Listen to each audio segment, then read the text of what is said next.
আসসালামু আলাইকুম প্রিয় শিক্ষার্থীরা, বরাবরের মতো আজকেও আমরা নিয়ে এসেছি নবম দশম শ্রেণীর পদার্থবিজ্ঞান বইয়ের স্থির তড়িৎ চ্যাপ্টারের আরও একটি সৃজনশীল পর্ব নিয়ে। আজকের ক্লাসে আমরা সমাধান করব দিনাজপুর বোর্ড 2025-এর দুটি সৃজনশীল প্রশ্ন। সো প্রশ্ন দুটির আমরা শুরু করে নিই। প্রশ্নটি দেওয়া আছে চিত্র 1 এবং চিত্র 2। এই দুটি চিত্র দিয়ে আমাদেরকে বলা হয়েছে সমাধান করতে। এখানে প্রথম চিত্রটি হলো স্থির তড়িৎ চ্যাপ্টারের এবং দ্বিতীয় চিত্রটি হলো চলতড়িৎ চ্যাপ্টারের। যদিও বা চলতড়িৎ চ্যাপ্টারটি আমাদের এখানে নেই, তারপরেও যেহেতু এখানে প্রশ্ন চলে এসেছে আমরা সেটা সমাধান করে দেব। তাহলে চিত্র একে দেখি। চিত্র একে আছে আমাদের এ একটি গোলক, বি একটি গোলক। এ গোলক হচ্ছে 100 কুলম্ব চার্জ, বি গোলক হচ্ছে -13 কুলম্ব চার্জ, এবং এ গোলক থেকে বি গোলকের মধ্যবর্তী ব্যবধান হচ্ছে বা দূরত্ব হচ্ছে 1.5 মিটার, এবং বি চিত্রটি হচ্ছে একটা বর্তনী। এই বর্তনীতে আমাদের তড়িৎ বিভব দেওয়া আছে 12 ভোল্ট, একটা এমিটার দেওয়া আছে 2 এমিটারের একটি পার্ট দেওয়া আছে 2A, আর তিনটা আমাদের রোধ দেওয়া আছে, যার মধ্যে দুইটা হচ্ছে সমান্তরাল বর্তনীতে, একটা আছে আমাদের শ্রেণী বর্তনীতে। সো আজকে আমরা দেখি প্রশ্ন দুটো কি চাওয়া আছে এবং এই প্রশ্ন দুটাকে আমরা এখন সলভ করব। ঠিক আছে, তাহলে গ নম্বর প্রশ্নে বলা হয়েছে যে চিত্র একে আধানদ্বয়ের মধ্যবর্তী বলের মান কত। তাহলে তোমরা নিশ্চয়ই জানো বলের মান কিভাবে নির্ণয় করতে হয়, এবং বলের মানটা আমরা আজকে নির্ণয় করব। তাহলে দেখা যাক। তোমরা নিশ্চয়ই জানো বল কিভাবে নির্ণয় করে। বল F = K × Q1 Q2 / d², অথবা r², যেটাই দাও, হ্যাঁ, d² দিলাম। এটা হচ্ছে আমাদের বল নির্ণয়ের সূত্র। আর তোমরা জানো কে কত, কে = 9 × 10⁹ newton metre square coulomb inverse 2। এটা হচ্ছে আমাদের কুলম্বর সূত্র, কুলম্ব ধ্রুবকের সূত্র। তাহলে আমরা ছোট করে প্রশ্নের সমাধান করি। আমাদের ছোট প্রশ্নে আমাদের এখানে উদ্দীপকে দেওয়া আছে এ গোলকের আধান দেওয়া আছে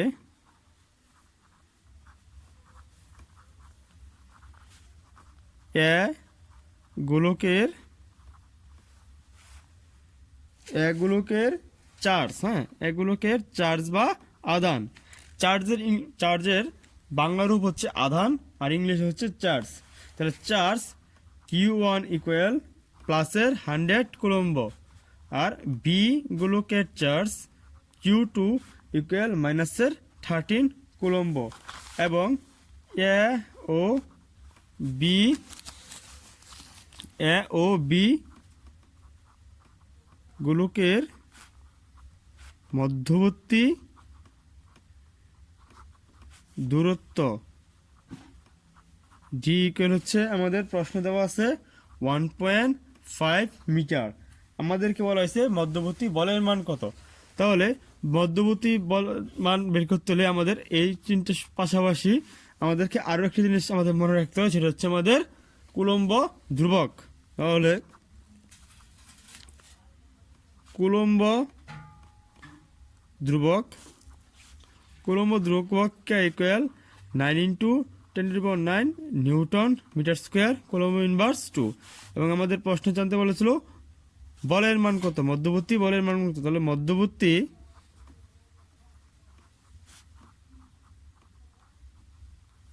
মধ্যবর্তী বলের মান F = what। ঠিক আছে, তাহলে আমরা জানি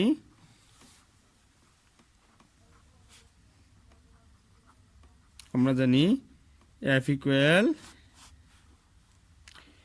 K ×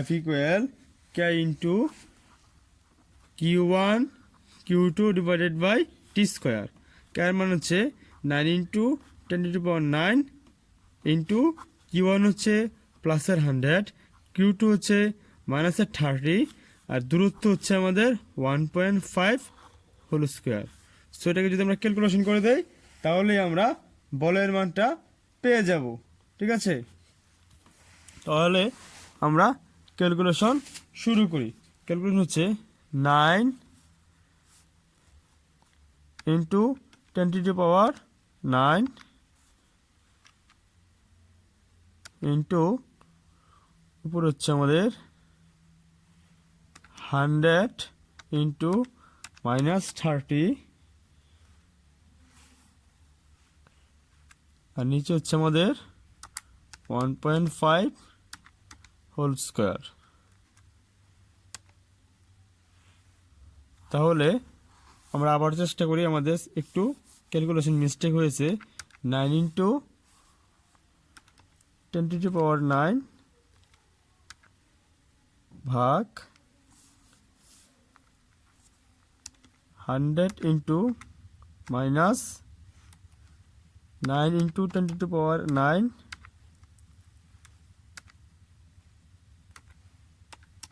100 ইন্টু -30 ভাগ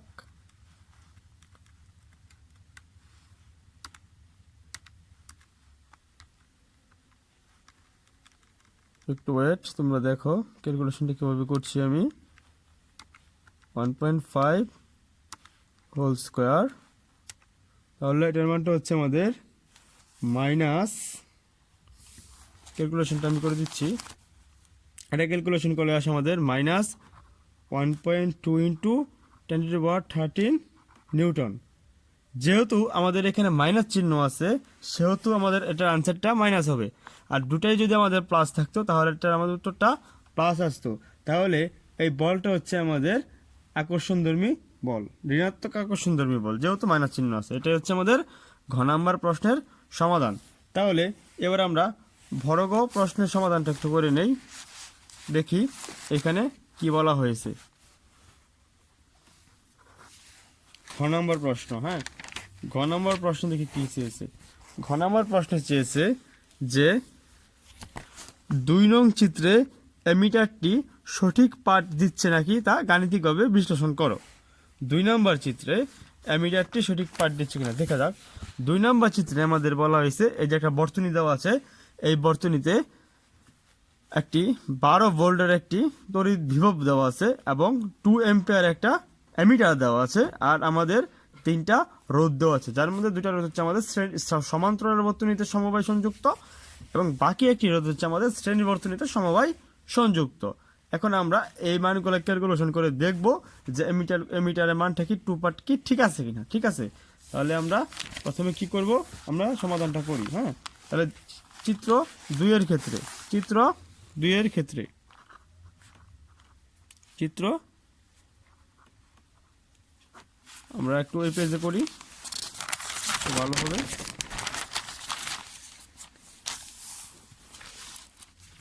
তাহলে ভরগ 2 নং চিত্রে, তাহলে 2 নং চিত্রে আমরা চিত্রটা আঁকি। হ্যাঁ, চিত্রটা আঁকি। তাহলে এটা এখান দিয়ে গেছে, এখানে 2টা রোধ গেছে, এই যে একটা রোধ, এই যে একটা রোধ, এই রোধটা আবার এখানে, এখানে একটা এমিটার দিয়ে বিভক্ত এবং এটা এদিক থেকে বেরিয়ে গেছে, এদিক থেকে গেছে, এখানে আমাদের একটা রোধ আছে এই। তাহলে এটা হচ্ছে আমাদের ইকুয়াল 12 ভোল্ট, এটা হচ্ছে আমাদের R1 equal 2 ohm, R2 equal 2 ohm, R3 equal কি 2 ওহম। এখন বলছে এটা আমাদের সঠিক পাঠ দিচ্ছে কিনা। তাহলে এখানে এমিটারের তাহলে দেওয়া আছে, তাহলে আমরা লিখব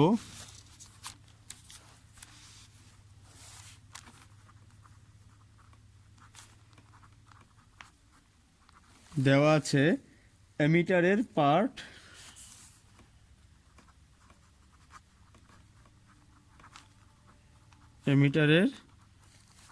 এমিটারের পার্ট আই। যেহেতু আমরা একটু পরে আরেকটা আই বের করব, সো আমরা এটাকে আমরা I1 দিতে পারি। I1 equal 2 ampere. ঠিক আছে, তাহলে আমরা আরও এখানে দিতে পারি যে, এখানে আমরা আর দিতে পারি যে বর্তনীর বিভব পার্থক্য, বর্তনীর বিভব ভি ইকুয়াল বিভব বি দ্বারা প্রকাশ করা যায় আবার ই দ্বারা প্রকাশ করা যায়। এখানে ই দিয়ে প্রকাশ করছি আমরা ই দেবো ইকুয়াল 12 ভোল্ট। এখন আমরা বর্তনীগুলোর তুল্য রোধ বের করব। তাহলে আমরা এখানে দেখতে পাচ্ছি যে R1 এবং R2 সমবায় সমান্তরাল সমবায়ে দেওয়া আছে এবং R3টা শ্রেণী সমবায়ে দেওয়া আছে। তাহলে আমরা প্রথমে এটা বের করি। বর্তনীটি R1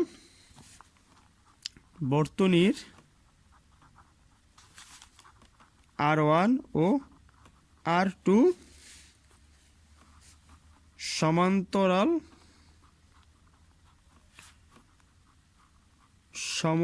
সমান্তরাল সমবায়ে সংযুক্ত। ঠিক আছে, সুতরাং এদের তুল্য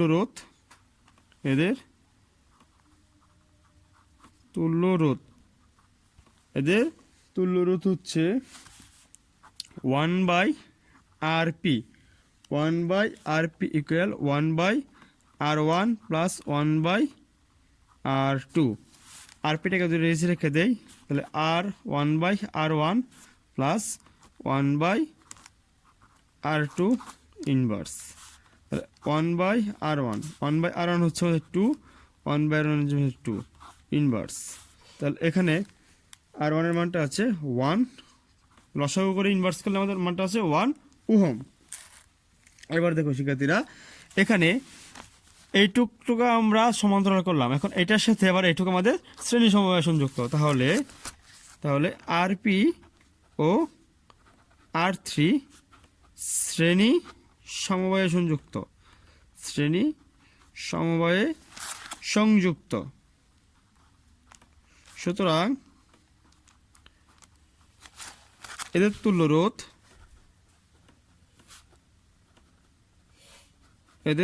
রোধ RS equal RP plus R3। আমরা জানি যে সমান্তরাল সমবায়ের ক্ষেত্রে আমাদের লসাগু আকারে হয় এবং শ্রেণী সমবায়ের ক্ষেত্রে আমাদের যোগ হয়। তাহলে এখানে RP হচ্ছে আমাদের 1 ওহম, R3 হচ্ছে আমাদের এখানে 2 ওহম। তাহলে আমাদের হচ্ছে 3 ওহম। ঠিক আছে, তাহলে আমরা বর্তনীর তুল্য রোধ বের করা শিখে গেলাম।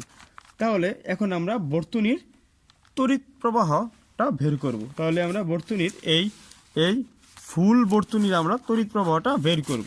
তাহলে বর্তনীর মূল প্রবাহ, সুতরাং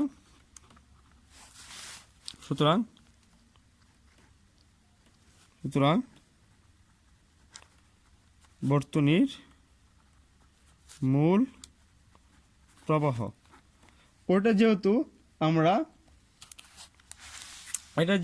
আমরা I1 ধরছি, এটা যেহেতু আমরা এমিটারের পার্ট থেকে আমরা I1 ধরছিলাম, তাহলে আমরা এখন এটাকে আমরা I2 ধরতে পারি। ঠিক আছে,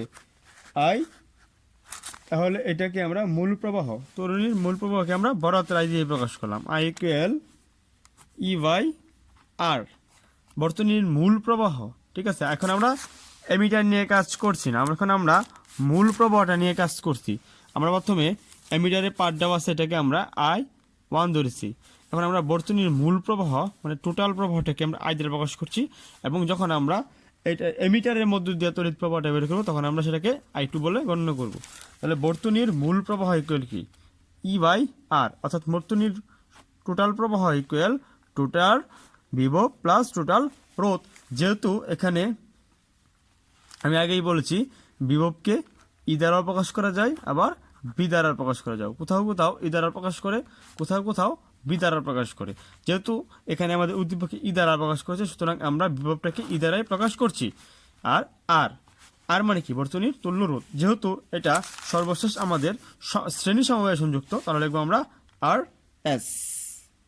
তাহলে এখানে ই হচ্ছে আমাদের 12, RS হচ্ছে আমাদের 3। তাহলে আমাদের বর্তনীর মূল প্রবাহ হচ্ছে 4 অ্যাম্পিয়ার। তো I এগুলো আমাদের 4 অ্যাম্পিয়ার। এখন আমাদের এমিটারটা এই R1 এবং R2 এই দুই প্রান্তের মাধ্যমে সংযুক্ত। তাহলে সুতরাং এখন আমরা R1 এবং R2 এই দুই প্রান্তের বিভব পার্থক্য বের করব। ঠিক আছে, দুই প্রান্তের বিভব পার্থক্য বের করে দুই প্রান্তের তড়িৎ প্রবাহ বের করলে আমাদের এমিটারটা পার্টটা পেয়ে যাব। তাহলে এখন আমরা লিখব R1 এবং এখন আমরা লিখব R1 এবং R2 এই দুই প্রান্তের বিভব পার্থক্য। তাহলে আমরা লিখি R1 ও R2 দুই প্রান্তের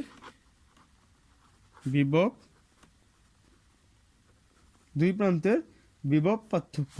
বিভব পার্থক্য কি? V equal I R। যেহেতু এখানে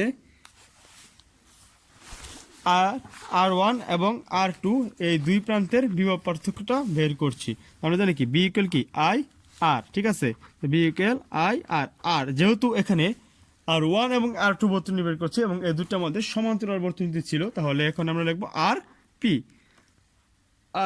I হচ্ছে আমাদের টোটাল এম্পিয়ার, টোটাল বর্তনী তড়িৎ প্রবাহ হচ্ছে আমাদের 4। আর RPর মানটা হচ্ছে আমাদের 1, তাহলে হচ্ছে আমাদের 4। তাহলে এখানে হচ্ছে 4 ভোল্ট। RPটা কোথা থেকে আসলো? RP এই যে এখানে আমরা সমান্তরাল বর্তনীতে আমরা তড়িৎ প্রবাহ বের করেছিলাম 1 রোধ, আর বর্তনীর মূল প্রবাহ হচ্ছিলাম আমরা এই যে 4 এম্পিয়ার। ঠিক আছে, এইটুকু দেওয়ার পরে আমরা R1 এবং R2 এই দুই প্রান্তের বিভব পার্থক্য বের করছি। এখন আমরা এই এমিটারের মধ্য দিয়া যে তড়িৎ প্রবাহটা গেছে সেটার তড়িৎ প্রবাহটা বের করব। তাহলে এমিটারের মধ্য দিয়ে তড়িৎ প্রবাহ, তাহলে আমরা লিখতে পারি যে এমিটারের মধ্য দিয়ে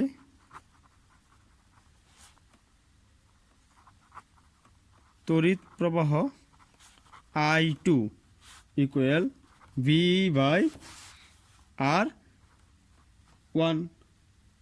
বাই R1, কারণ আমাদের এমিটারটা এই R1 দিয়ে গিয়েছে। সো আমরা এখন লিখতে পারি